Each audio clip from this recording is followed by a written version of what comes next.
Amplify. We are getting rid of all banking fees, so you have a little extra to sprinkle around. No fees equals more sprinkles. Amplify.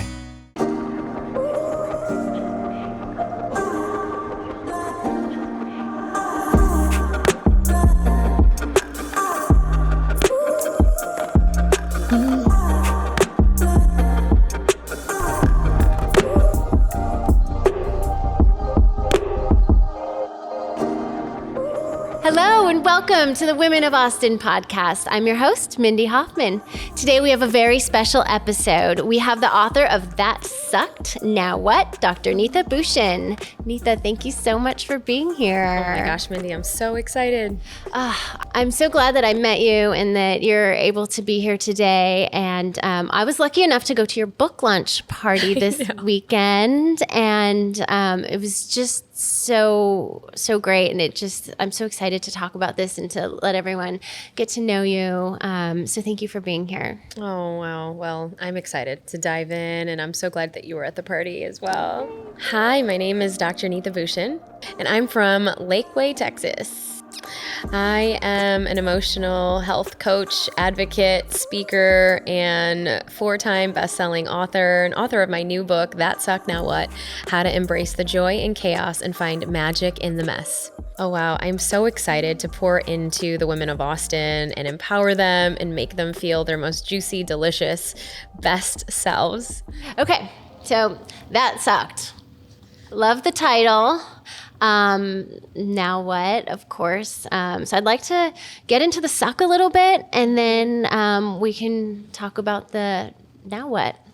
How does that sound? Sounds good. Well, yeah, my suck began, I feel like, I think most of my life I've had, many sucks. And I think people listening to this could probably relate, right? Heartbreak, failure, loss, death, cancer, diagnosis. And honestly, all of that happened to me before I was 19 years old.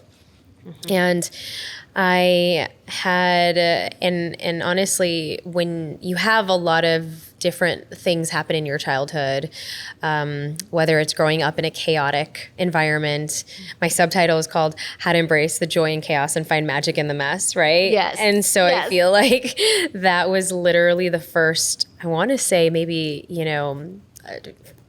20 years of my life. And I didn't really fully understand the gravity of that until December 31st, 2011, when I would be faced with the biggest decision of my life. And you're like, okay, well, it's New Year's Eve. Yeah. You're supposed to be partying and like celebrating. And I remember vividly, I was living in Chicago at the time, and I had thought I had reached every pinnacle of success. I was a cosmetic dentist. And by the way, I'm born, my parents were immigrants to the US. My mom was from the Philippines. My dad was from India. And so I had literally gotten every kind of accolade and award that one could get. So external success, right? I was a cosmetic dentist, had my own practice. I wasn't even 30. Wow. I was doing, really well in my life. So it would seem from the outside. Yes. Right? And I remember on December 31st, everyone's like, you can hear the fireworks and people are celebrating, screaming out loud. And I'm like in my master bedroom. I'm looking at my, my floor to ceiling mirror. And I'm like, how did I get here? And I'm literally almost crawled up in fetal position. And this was because I was afraid of what I was about to just acknowledge in myself, that I was in this abusive marriage, and that finally it hit me that all of the red flags were true, that what everyone had been saying all along, that it clicked in my mind that I was in this toxic relationship and that I had to get out. And when I say had to, I literally had to pack everything up, whatever I could, and literally leave my house on that day.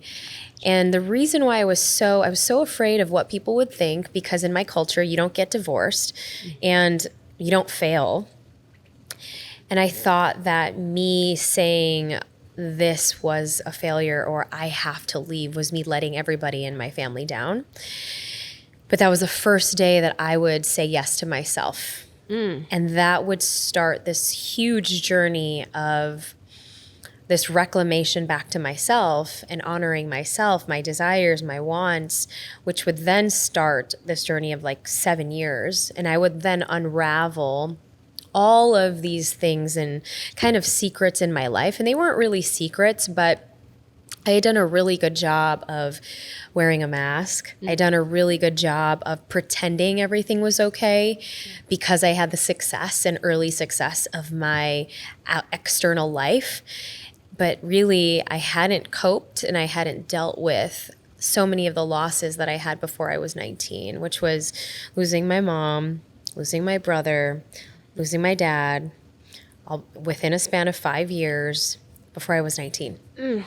Yeah, and when you were younger, I believe you were spending a lot of time in the hospital before all of the deaths, right? Oh, so yeah. You were always... I literally grew up. I mean, from the age of 10 when my mom was diagnosed with breast cancer, I was shuffling in and out of, the hospital scenes. And she had battled cancer for about 6 years. It had gone into remission, but when it came back when I was 14, there was a point in time where, it just spread everywhere. And then a year after my mom died, my brother, he was a sophomore in high school, and he was going to we were basically meeting up because I was at Lane Tech and he was at Gordon Tech. This was in Chicago. We were going to meet up for the high school, kind of game, the homecoming game. And he never made it because he had an asthma attack, and on the spot, they couldn't revive him. And so it was a big, huge, world-rocking, fully sucker punch upset and like an oh my gosh moment. Horrendous. Just how do you even get up from that? Yeah. And just even live life, because I felt like, oh my goodness, again. And this was so unexpected. And so it really took the wind out of us for a while. And I talk about in the book around basically when these shocking things happen, sometimes it literally takes the breath out of you. Yeah. And I know that was the case in my world for a long time. And for those 2 years, we didn't even know how to cope as a family. My dad was, the breadwinner. He went into deep depression. I had to work 3 jobs just to support our family because there was just between medical bills and just the losses. We went into fear mode. We were in such survival mode then. And then 2 years later, my dad has his diagnosis of stage 4 lung cancer. And so at this point I was like, okay, I don't believe in anything. What is this? And I just went into there was shock, there was fear, there was disbelief. There were so many emotions that I couldn't even deal with because I'm like, all right, well, what are we going to do now? And there was a time where my dad didn't even want to believe in this diagnosis because he's like, I'm doing everything fine. I feel the best. He was, going on dating apps at the time. It was AOL, chat room. and life was kind of good. We were being with friends. And so that was kind of the early lessons in my life. And so to then fast forward 10 years later, when I would go through the deep, dark days of having to pick up all the pieces again in my life because I literally had crumbled. And that's what I talk about in the book, That Sucked Now What, about resilience, but resiliency in such a different way, simply because when I was growing up, I was taught resilience had to be strong. You had to be tough. You had to get through these dark days, which, yes, totally. And I'm so grateful that I had the strength, to rise. And like I talk about in the book, to bounce back. But I didn't really have the time nor the space nor even the tools that I now talk about in the book to actually go through some of these tough moments, but also with grace. Oh, yes. Yeah. Grace is really important. Yeah, and compassion. And if you think about, when I think about resilience, and I'm sure whomever's watching this and listening to this, resilience, we're taught that we have to be tough. And that day on December 31st, I thought I was tough, but really that was the first time that I said, and I looked in the mirror and I said, I need help. Like, I can't do this anymore. I need support, and I can't go at this alone, because I was hiding this big secret that I was having this, I was in this toxic relationship, this unhealthy relationship, this abusive relationship. And it took me so long to even say the words abusive, because I did not want that to be in my reality. And I think that so many of us, how many times are we denying our reality and pretending it's not as bad, but it actually is. But when I actually accepted this was the suck that I was in, and it really sucked, that's when everything completely changed. I'm just going to let that sit for a minute, because that's really helpful for someone to hear that could be in a moment where they need to admit something and they need to make a change. And it's so hard. It's so hard. It's so much easier to put the mask on, but overall it's harder long term, right? Yeah, and I think for so many of us, I think we bury our feelings, we bury our our stressors, we shove it under a rug. As for me, I shoved it in like the back closet, try to stuff some clothes in there. But I could no longer do it. The pile under the rug just got too big, and I tripped over it. And that's when literally, God, the universe, whomever was just saying, stop. And here's where you're at. And it is painful, and it sucks, and it's awful. And acknowledge all of those feelings, because these were decades, years of grief and sorrow and sadness, and I was running away from it. And we have so many different ways to numb our pain, to escape our feelings. We look at our phone, we get an instant hit of dopamine, and to be able to sit in the discomfort of those feelings, it's one of the key frameworks and the tools I talk about in the book, called the bounce factor, and really assessing, there's 4 parts of your bounce factor that you can actually look at today and see, well, how are you actually living your life? Are you blaming somebody else for your shortcomings? Because I know that's such a human thing to do. And for the longest time, I was in my victim. I was like, why is this my story? Like, why? I was the young kid going, I remember I was going to Italy one year, and because I wanted to just get away from all the sorrow.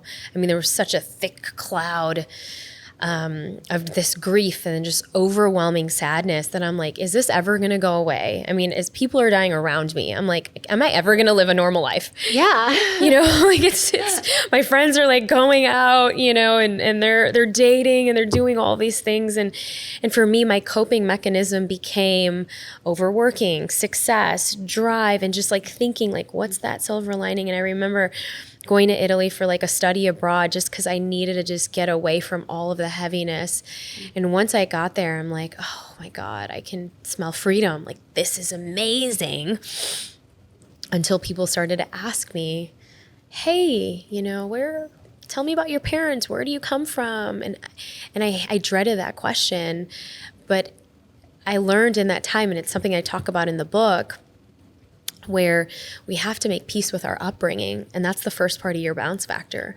Because in that time, I learned, oh crap, people are going to ask me like, oh, there she goes, that girl again, the one that has had so much trauma and tragedy in her life. And when you're a young person, all you want to do is fit in, especially Oh my gosh. when you don't know a lick of Italian and you're with other kids from around the world. You didn't know any? No, I didn't. That's brave. Yeah, it was brave to be there. But I realized during that time, oh, I can actually flip the script. I can actually say, instead of why me, why not me? And really, ask questions about them. And then I became a good question asker and a good listener because I'm like, let me change it to you. But that was one of the key things that I learned so early on. And one of the things I talk about in the book is that if we are feeling such discomfort where we are, yes, we can actually, not make it about ourselves in that moment, but we can also then see the perspective, because in that, when I started to get really good at asking other people questions, I started to see that all of us were facing similar battles. Mm-hmm. Somebody had gone through a loss. Somebody had gone through a divorce with their parents. Somebody's dad just left them. Somebody's mom just left them. And I realized, I'm like, oh, we're not actually all that different. And that's what then took me and carried me on a decade later, when I would be going through, this really painful time of healing after a breakup, and really kind of doing what I could to find myself again. Introducing the new Women of Austin community. You asked, we answered. We have created a special online community where we can stay connected between events without the distractions of your typical social media platforms. You'll find exclusive content, in-person member-only events, discounts from local businesses, and so much more. Become a founding member today at womenofaustincommunity.com. Women of Austin would like to thank our community sponsors. Hot Works Austin Lakeline at Anderson Mill Road and FM 620. Dave's Ultimate Automotive. Visit davesultimateautomotive.com and become a part of the Dave's family today. Magic Robot, magicrobot.com. Elite Marquee and Events at Elite Marquee Austin.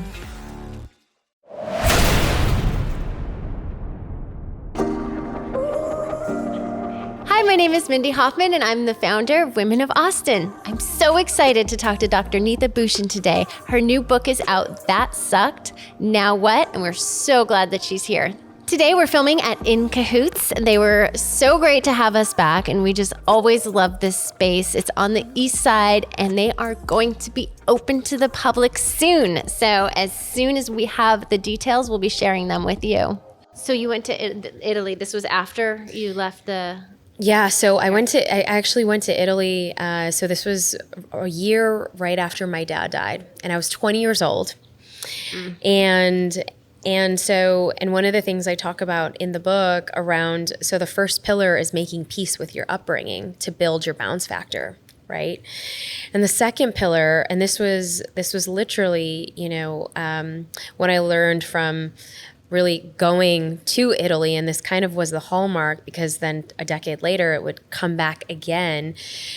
But when I was there, I realized one of the things, when we're actually sitting in the overwhelming amount of like anxiety, overwhelm, things are not going right, got a job loss, got a medical diagnosis, and you're just doing the best that you can. I know that for me, I just intuitively knew, or it was in my gut, that I said, I can't do this anymore. I begged my aunt and my grandma. I'm like, I'm going to the study abroad program. I got accepted. I'm doing this for school, even though I just knew my heart just said, get away from all this darkness. Yeah. And so I needed to change my environment. Mm-hmm. And that's pillar number 2, because my current environment was just so dark and heavy that I needed to change completely where I was. Now, I'm not telling everybody to go and do their eat, pray, love journey or go to Europe, even though that might sound really fascinating. But it could even be, going to a different coffee shop, spending time in a different neighborhood to just rewire. And there's scientists that have shown that We can rewire patterns in our brain simply because we're doing something completely different. This could even look like taking an art class, or taking a stand-up comedy class, or an improv class, right? Spending time in shifting and changing your current environment and invoking good stress. And for me, spending time with completely different strangers in a different country without knowing the language, that was me enhancing my bounce factor and evoking good stress and creating a completely different environment that was obviously helping me heal and get out of the suck.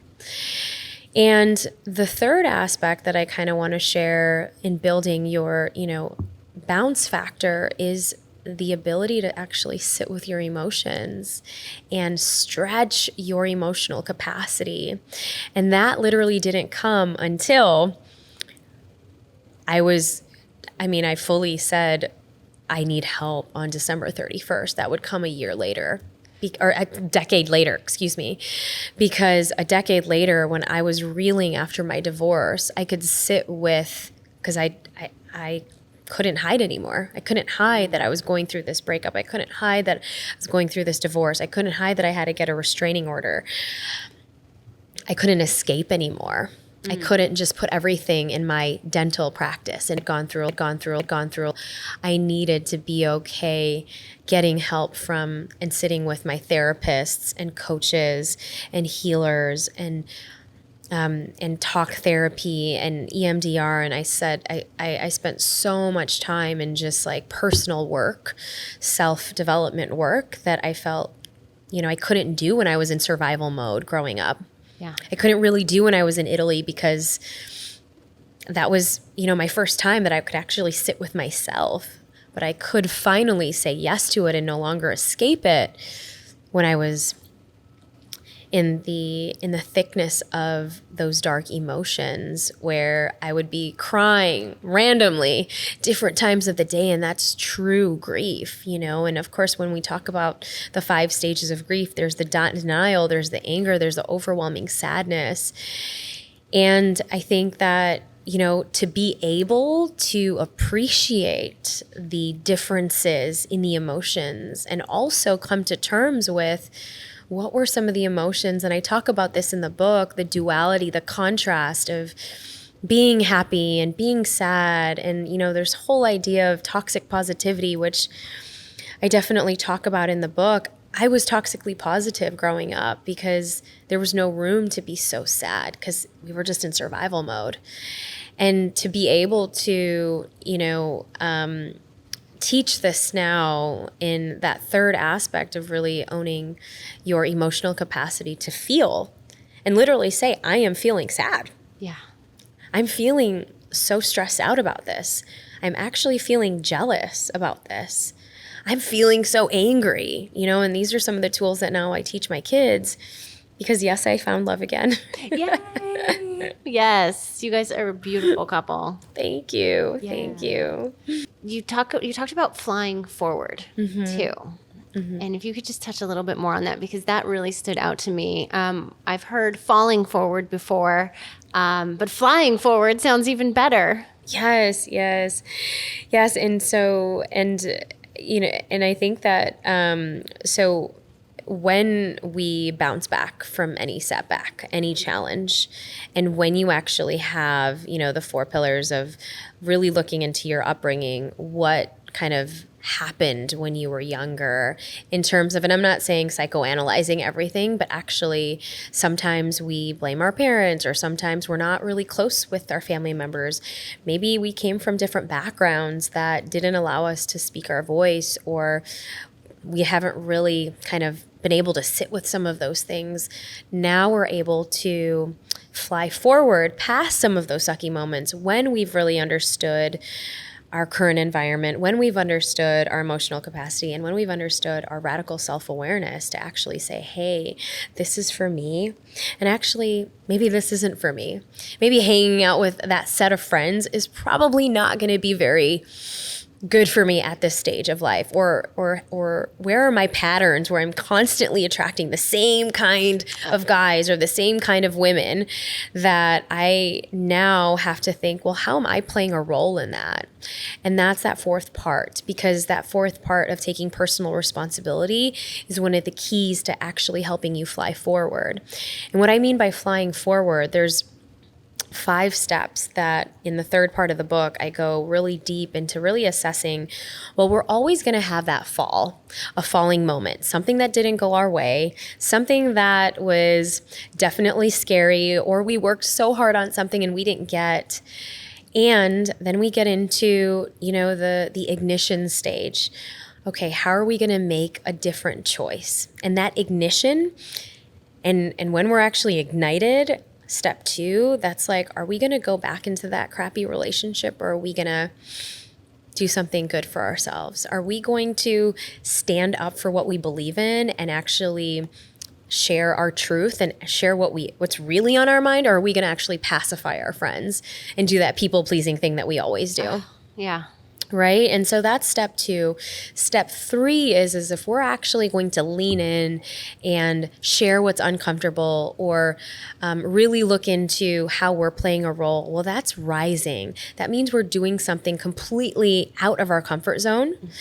And step 4, magnifying, that means we're actually accepting our reality and we're saying, all right, I'm actually doing the hard thing. I'm actually standing up and I'm sharing that, hey, I don't really have time to, do that thing for you, or I really love our friendship, but right now in this season of my life, I don't think I can actually show up as much as I have been. And I hope that's going to be okay, to actually have honest and real conversations. Yes. Because I think so much we just don't have those skills and tools.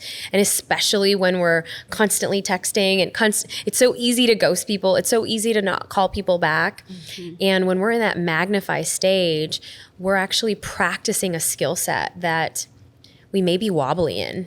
Like, we might not be good at telling people no, right? We might not be good at saying, actually, I can't go out tonight, or I can't take you to that thing that I said I was going to take you to and I really want to, but I have to just honor where I'm at right now.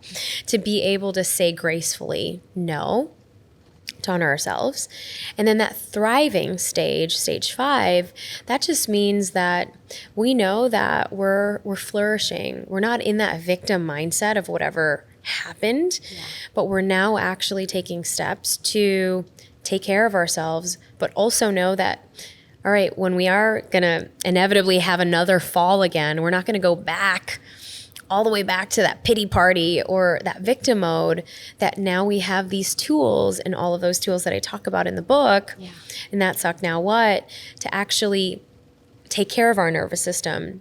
Know actually when we're overextending ourselves, really pay attention to some of the emotions as like not just red flags, but as indicators for ourselves, like, oh, okay, how am I actually feeling right now? And to not judge ourselves for the feelings that we're actually experiencing. Ooh. Got to remember that one too. Yeah. Because that just makes it worse, of course. Oh, right. And I think so often, especially as women, because there's such a stigma of, oh, wow, we shouldn't be feeling angry. We shouldn't be feeling sad. We shouldn't be, there's only no other emotion except for happiness, right? Yeah. Yet there's like 1 out of 4 people are experiencing burnout at the highest levels, and anxiety and stress and fear. Yeah. But then, that all of those feelings aren't valid. And then you see these memes of like, oh, she's crazy, crazy mom mode, or crazy mom or crazy woman on the loose. But it's like, well, where have we been told that it's okay to express our anger? And I think and there's this beautiful movie I just saw, and I don't know if you saw this because you have a daughter as well, Turning Red. Yes. Oh. Yeah. So the Pixar movie, and Inside Out is another movie about emotional intelligence, but I'm so glad that they're, Pixar, Disney, they're now making movies around understanding the gravity of our emotions, because this kind of goes into our mental health, our emotional health. Like, when I was growing up, my parents would say, I'll give you something to cry about. Oh, I heard that too. Yes, Yeah. right?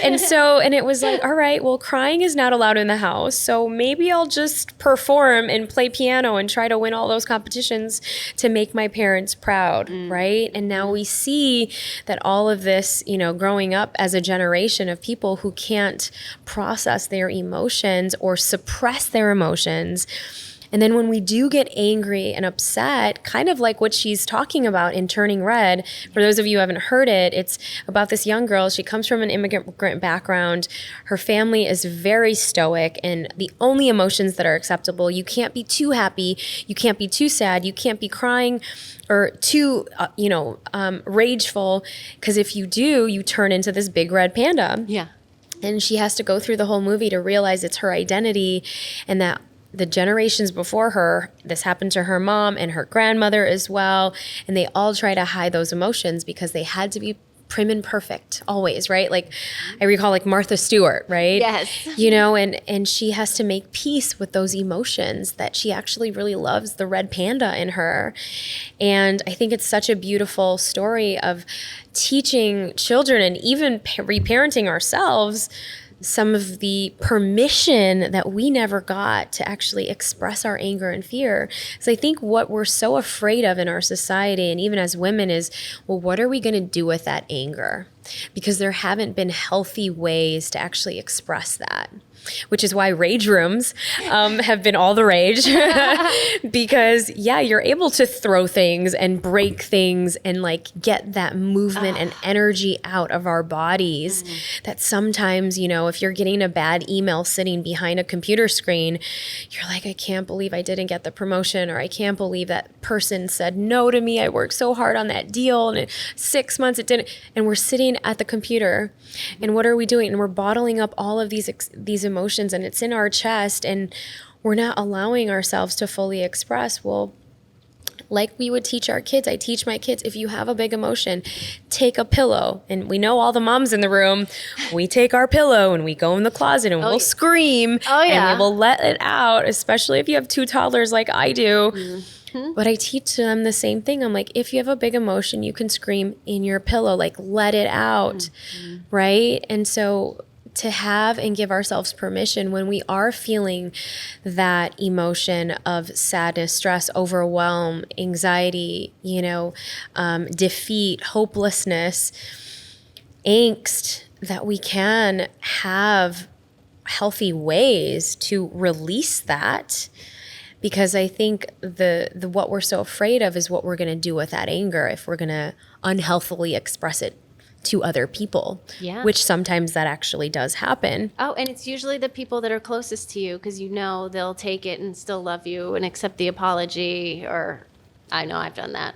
Oh my, I've done that too. Absolutely. Yeah. Absolutely. And we do take it out on the closest people to us. Yeah. But are there other ways of being able to express that? And I talk about all of these different tools and modalities that you can do to create your own emotional release practice.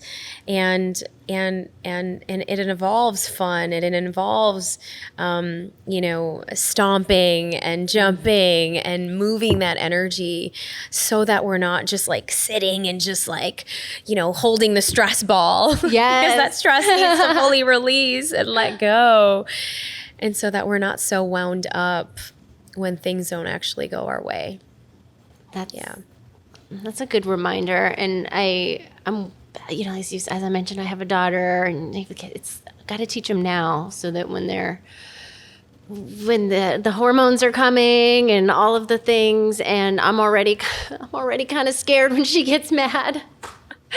So it's important. But when I first started working with her on these things, like it's okay to scream and cry, I don't even know where she learned that it wasn't. Mm-hmm. And she'll be crying, and Mommy, I don't know why I'm crying, and I just felt sad all day, and she was embarrassed to tell people that she was feeling that way, and we're working on it, and she's getting so much better. But it's interesting that she just naturally, I don't know where she got that it wasn't okay. Yeah. But I'm glad that we were able to get there to talk about it. Yes, because I mean, and I think there's that cultural stigma too. My son's grandmother, my aunt, my bonus mom, she's the one that raised us. She's at home, and every time they start crying, and the first thing it's like, no, don't cry. Okay, I'll give you the piece of candy or cookie. I'm like, no, don't do that. Yeah. Why? Like, why are you not okay with him crying? And I think many times, and I teach in our communities how to emotionally manage clients and people, and sometimes they'll even ask, well, what do I do if a client's crying? And I'm like, well, that has nothing to do with the client. That has everything to do with how you feel when somebody is expressing their emotions. Yeah. And what does that say about you most of the time, right? And so I think it's so good to even reflect, if we're asking that, where are we feeling uncomfortable feeling other people's emotions? Because, and I've been this person too when I didn't have kids. We all know when we get on an airplane and you're sitting next to a mom that has a screaming, crying baby, and you're like, I don't want to be there. Yep. And well, what does that say about our society, that we're not okay with the screaming baby, and how are we okay sitting in that discomfort, and what does that remind us of? And usually it's like, oh yeah, well, because my parents told me it's not okay to cry, or I'll give you something to cry about, or stop crying because you're strong, or stop crying because boys don't cry or girls don't cry. And then we grow up numbing our feelings, suppressing our feelings. And so this is that book, That Suck Now What, to really help reframe some of that and reframe some of the sucky moments. Because when I talk about resilience, it's not just the toughness, it's about being able to bounce. Because if we look back to my Latin class in Italy, it means literally resiliere in Latin means to bounce. It means that if I take this glass and if I let it go, well, glass is tough. It's strong. It's got these properties that it's going to be tough. But when I let it go, it's going to crack into a million pieces and shatter.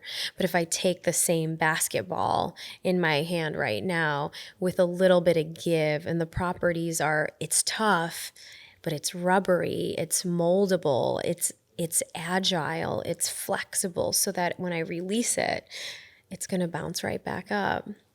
And that's the difference, is that this is what we're teaching, to also have that softness and to also have that compassion as well when you're going through those hard moments. That is so well said. And I love the analogy. And we're out of time, but I feel like that was just the best way to end it. And thank you so much for all the wonderful work that you're doing and for coming on here and being with us today. And we're going to have you back soon, maybe with a friend. Yes, I would so love that. Great. Well, thank you. Thank you so much, and really appreciate your time. Thank you so much for joining us today. I'll put links to everything we talked about in the description, and don't forget to like and subscribe. See you next time. Thanks so much for joining us today on the Women of Austin podcast. A new episode premieres twice a month right here on the Women of Austin channel. Make sure to subscribe and hit that notifications bell so you never miss an episode. Make sure to follow us on Instagram at women_of_Austin. My name is Mindy Hofman. I hope you'll join us for our next episode of the Women of Austin podcast.